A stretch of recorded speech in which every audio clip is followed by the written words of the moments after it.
ભારત માતા કી ભાઈ જયનાથ એટલો હોવો જોઈએ કે જ્યારે તિરંગો જ્યારે તોલો લઈને ટાઈગર હિલ પર જ્યારે આપણા સૈનિકો ફરકાવતા હતા ને એમનો જે આનંદ હોય ને એટલો આજે આપણને આનંદ હોવો જોઈએ.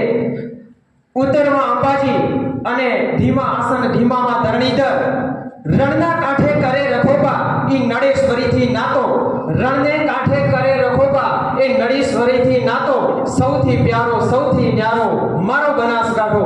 એવી આજે બનાસકાંઠાની થેંકી ધરતીમાંથી પાલનપુરની શક્તિ વિદ્યાલયના પટાંગણની અંદર જ્યારે આપણે મળ્યા છીએ ત્યારે મિત્રો કારગિલ વિજય દિવસને સંપૂર્ણ રીતે આજે અહીંયા જોવો છે કે કઈ રીતે આપણું ઓપરેશન વિજય, કઈ રીતે આપણું ઓપરેશન તલવાર અને કેટલા વીરોએ તેની અંદર બલિદાન આપી દીધા એ ઉપર જવું છે. શરૂઆત એક પંક્તિથી કરું છું कि हास्य की भाषा नहीं लिखी है ना ही गजल सुनाता हूँ. हास्य की भाषा नहीं लिखी है ना ही गजल सुनाता हूँ. ना स्टैंड अप कॉमेडी है ना इश्क की बात है. हास्य की भाषा नहीं लिखी है ना ही गजल सुनाता हूँ. कविता लिखनी नहीं आती चीखे लिखते जाता हूँ. देश मेरा जल रहा है आग लगी है सीने में. भूख मरा सब व्यस्त दिखे हैं खून करीब का पीने में. तो राम मंदिर या बाबरी का पक्ष नहीं मैं लाया हूँ. वीरों को बलिदानों को मैं वीर गाथा सुनाने आया हूँ. वीरों का बलिदानों को वीर गाथा सुनाने आया हूँ.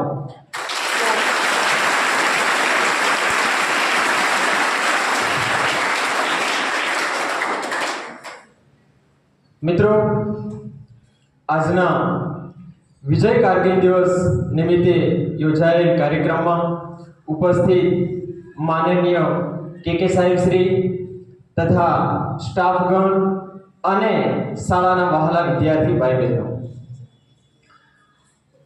આશા રાખું છું કે થોડા મિનિટો વધારે થશે પણ કારગિલ વિજય દિવસને આપણે હર હંમેશા યાદ રહી જાય એ રીતે આજે એને વર્ણન કરવું છે. તો જ્યારે મિત્રો 15મી ઓગસ્ટ 1947 ના દિવસે આપણો દેશ આઝાદ થયો અને એ સમયે ભારત અને પાકિસ્તાન જેવા બે ભાગ પડ્યા. કારણ કે પાકિસ્તાન એ ભારતથી અલગ ન થાય એ માટે ઘણા પ્રયત્નો થયા, પરંતુ એ માટે અંગ્રેજોએ પહેલેથી જ યોજના બનાવી રાખી હતી. કારણ કે એના માટે તો એક સેન્ટેન્સ પણ ઇતિહાસની અંદર લખવામાં આવ્યું છે કે પાકિસ્તાનના સાચા સર્જક મોહમ્મદ અલી ઝીણા કે રહમતુલ્લાહ નહીં. આપણે જેને જેમ ભારત માટે ગાંધીજીને યાદ કરીએ ને એમ પાકિસ્તાનની અંદર મોહમ્મદ અલી ઝીણાને યાદ કરવામાં આવે છે. એટલે એના કારણે કે પાકિસ્તાન ભારતથી અલગ નહોતું થયું, પરંતુ અંગ્રેજોની જે કૂટનીતિ અને એના કારણે એ લોકોએ ભારતમાંથી ભાગલો પડાવવાનો એ લોકો ઈરાદો રાખ્યો હતો. એટલા માટે સેન્ટેન્સ લખેલ છે કે પાકિસ્તાનના સાચા સર્જક મોહમ્મદ અલી ઝીણા કે રહમતુલ્લાહ નહીં પણ મોર્લે મિન્ટો હતા. મતલબ કે જે જનરલ બનીને આવ્યા હતા એમણે એ પાકિસ્તાનનું નિર્માણ કરાવ્યું હતું. કારણ કે કોઈ હિન્દુ મુસલમાન આવી કોઈ નાત જાત સંપ્રદાય, કારણ કે ભારત એક બિન સાંપ્રદાયિક દેશ છે. અને એના માટે એક પંક્તિ છે કે मंदिर में दाना चुगकर चिड़िया मस्जिद से पानी पीती है. मंदिर में दाना चुगकर चिड़िया मस्जिद से पानी पीती है. मैंने सुना है राधा की चुंदरी कोई सलेमा बेगम से पी है. एक रफी था जो महफिल में रघुपति राघव गाता था. एक प्रेमचंद बच्चों को ईदगाह सुनाता था. कृष्ण महिमा गाता रसमान सुनाई देता है. औरों को लगते होंगे हिंदू और मुसलमान, मुझे तो हर शख्स इंसान दिखाई देता है. हर शख्स इंसान दिखाई देता है.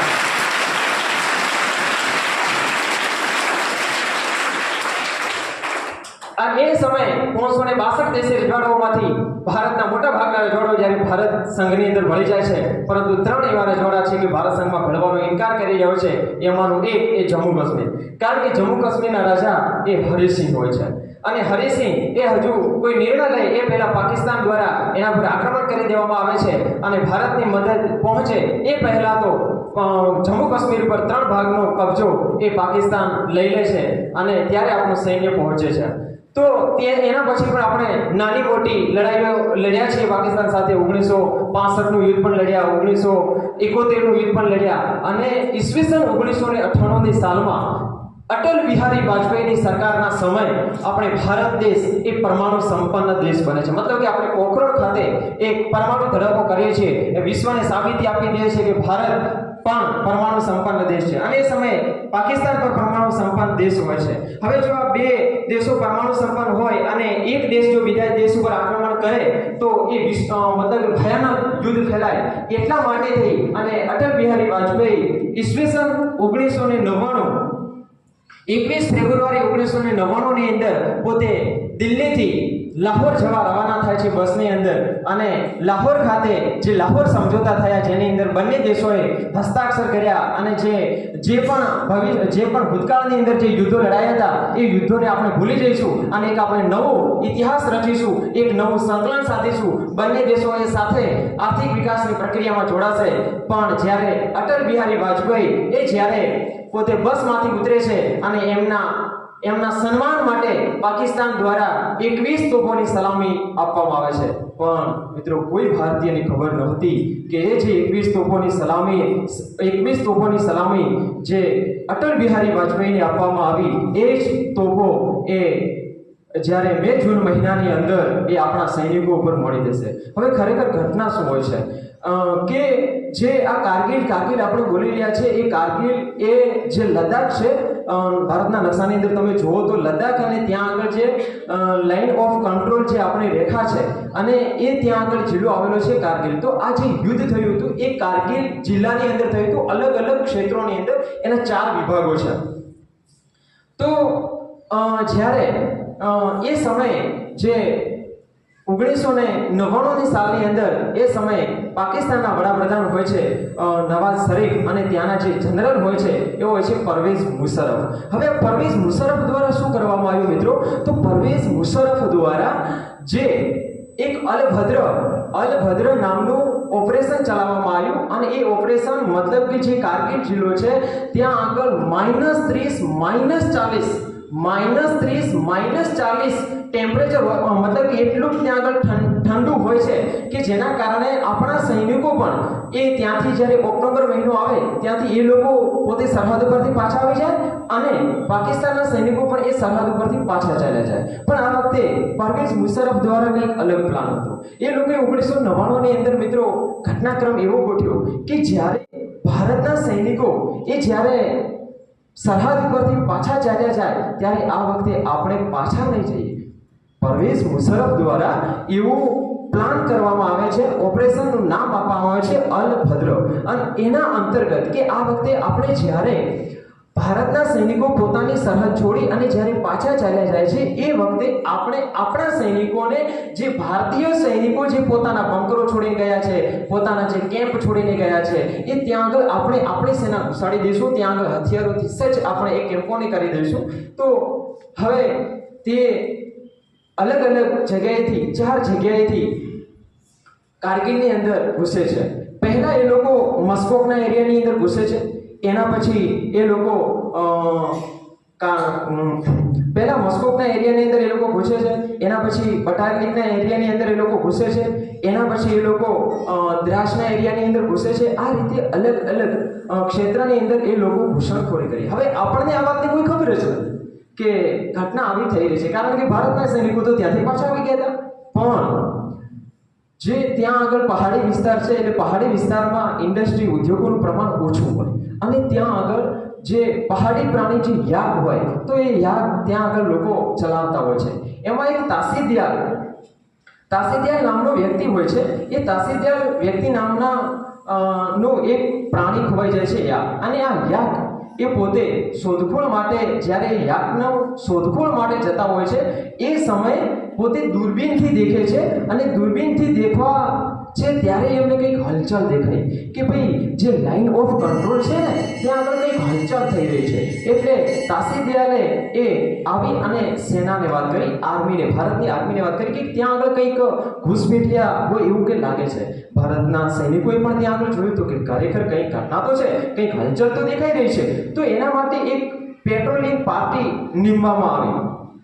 પેટ્રોલિંગ પાર્ટી, કારણ કે જે ઉપરનો જે વિસ્તાર છે જેને આપણે આજે પણ તમે ઘણીવાર સમાચાર પત્રોની અંદર વાંચતા હશો કે POK ની અંદર આતંકવાદી હુમલાની અંદર જેમ તેમ, તો એ POK પાકિસ્તાન ઓક્યુપાઈડ જે કાશ્મીર છે ત્યાં આગળ જે કારગિલની જે લડાઈ લડાયેલી, તો આ જ્યારે પેટ્રોલિંગ પાર્ટી નીમવામાં આવે છે અને એ પેટ્રોલિંગ પાર્ટી એ સર્વે કર્યું કે ખરેખર કંઈક હલચલ તો છે, ત્યાં આગળ કંઈક ઘટના તો કંઈ ઘટી છે, પણ પાકિસ્તાનની સેના દ્વારા આ પેટ્રોલિંગ પાર્ટી નીમવામાં આવી હતી કે જે જઈને જોવે જાણે કે હકીકત શું છે, પરંતુ એ હજુ પાછો રિપોર્ટ આપે એ પહેલાં ત્યાં આગળ એ સૈનિકોને મોતને ઘાટ ઉતારી દેવામાં આવે છે અને એ લોકો પ્રાણનું પોતાના દેહની પોતાના ભારત દેશ માટે પ્રાણની આહુતિ આપી દે છે। અને ખરેખર જ્યારે કોઈ વીર જ્યારે શહીદ થતો હોય ને, એ ખાલી આપણને અહીંયાથી શહીદ શબ્દ બોલતા ખાલી સેકન્ડો લાગે, પણ એ જેને ઘરે સાહેબ જે શહીદ થયો હોય ને એને ખ્યાલ આવે કે શહીદ થયા પછી ઘરની પરિસ્થિતિ શું હોય છે।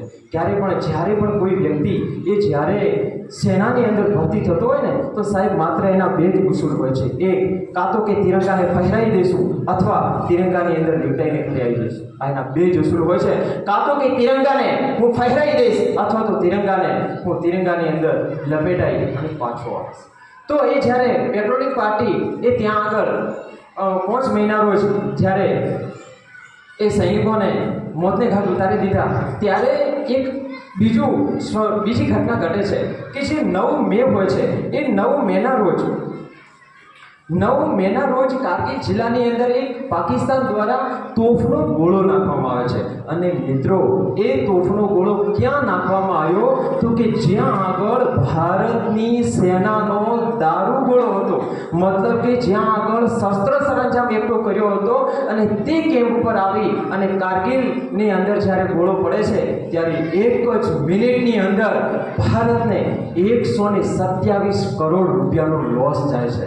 એ કારગિલના યુદ્ધની અંદર 9 મેના રોજ છે કારગિલની અંદર જે પાકિસ્તાન દ્વારા તોફનો જે ગોળો નાખવામાં આવ્યો અને એની અંદર 127 કરોડ રૂપિયાનો લોસ થયો। અને એના પછી આપણને જાણકારી મળી કે ખરેખર પહેલાં આપણને એવું હતું કે આ લોકો આતંકવાદી ભારતની અંદર ઘૂસ્યા છે, પણ ધીમે રહીને ખબર પડી કે આ આતંકવાદી નથી, આ તો પાકિસ્તાનની આર્મીના સૈનિકો જે છે કે જે કારગિલને કબજો લેવા માટે તૈયાર છે। કારણ કે એ લોકો તો અલગ અલગ જગ્યાએ કબજો લઈ લીધો હતો, દાખલા તરીકે તોલોલિંગ છે, ટાઈગર હિલ છે, 5140 જે અલગ અલગ પહાડીઓ છે, ત્યાં આગળ એ લોકોએ કબજો લઈ લીધો હતો।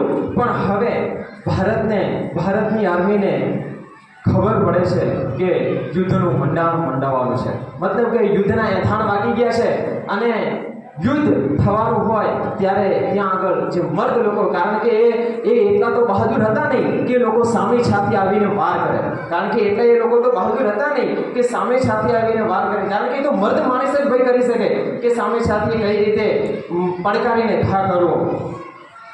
એટલા માટે તો મર્દ માટે એક લખાય છે કે મર્દ શીશ પર નમે મર્દ બોલી પहचाने मर्द खिलावे खाए मर्द जीता नहीं माने मर्द ले और दे मर्द को मर्द ही बचावे गहरे संकट काम मर्द को मर्द ही आवे। एवा मर्द भारतीय સૈનિકો જ્યારે તલની માથે જ્યારે ત્રાટકે છે અને ત્યારે પાકિસ્તાની સેનાના તાજ ખડા કરી દે છે મિત્રો। અને જ્યારે પહેલું ઓપરેશન એ આપણું ઓપરેશન વિજય થલ સેના દ્વારા તૈયાર કરવામાં આવે છે અને એ થલ સેના દ્વારા જ્યારે ઓપરેશન વિજય શરૂ કરવામાં આવ્યું, પરંતુ ઘટના મિત્રો એવી ઘટે છે કારણ કે એ લોકો પહાડી પર છે અને ભારતની સેના એ નીચે છે। હવે આપણને ખબર છે કે જ્યારે પહાડી વિસ્તારની અંદર જ્યારે યુદ્ધ થાય ને ત્યારે ફાયદો કોને હોય? પહાડ ઉપર રહેનાર, કારણ કે એ લોકો તો ગમે ત્યાંથી બંદૂકની ગોળી નાખે તો આપણા લોકોને સ્ટીક નિશાના ઉપર એ લોકો નિશાન તાકી શકે। જ્યારે આપણા સૈનિકો ઉપર નિશાન તાકવાને જાય ને ત્યારે એ લોકો ગમે ત્યાં પથ્થરનો ગોળો લઈ જાય, મતલબ કે ગમે તે પહાડની નીચે લઈ જાય। આવી અઘરામાં અઘરી સમસ્યા ભારતને હોય છે, પણ જે ખરાખરીના સમયમાં ખેલે ને એ જ ભારતીય કહેવાય। મતલબ કે જ્યારે યુદ્ધનો બાટકો બોલાતો હોય એ સમય પારૂખના પગલા ન ભરે ને એને ભારતીય કહેવાય। રણ મેદાન ન છોડે ને એને ભારતીય કહેવાય। રણ મેદાનની અંદર માથું કપાયા પછી ધડ લડે ને એને ભારતીય કહેવાય ભાઈ। એવા તો ઇતિહાસના હજારો દાખલા છે કે જેના મસ્તક કપાઈ ગયા છે ને છતાં પણ એ લોકોના ધડ લડ્યા છે। ભારતના ઇતિહાસના પાના ક્યારેક તમે ઉચકાવીને જોજો તો જ્યારે ઓપરેશન વિજય એ શરૂ કરવામાં આવે છે, પરંતુ ઘટના એવી છે કે એ લોકો પહાડી ઉપર છે અને આપણે નીચે છીએ। તો હવે સૌ પ્રથમ આપણે એ વખતના જે કેપ્ટન હોય છે વિક્રમ બત્રા, એ પ્લાન બનાવે છે કે આપણે ટાઈગર હિલને, તોલોલિંગને, 5140 ને કારગિલના જે અલગ અલગ ક્ષેત્રો પર જે પાકિસ્તાનની આર્મી જે 5000 જેટલા સૈનિકો જે આવી અને પોતે એલર્ટ થઈ ગયા છે અને આ લોકોને ભારતમાંથી ભગાડવા કઈ રીતે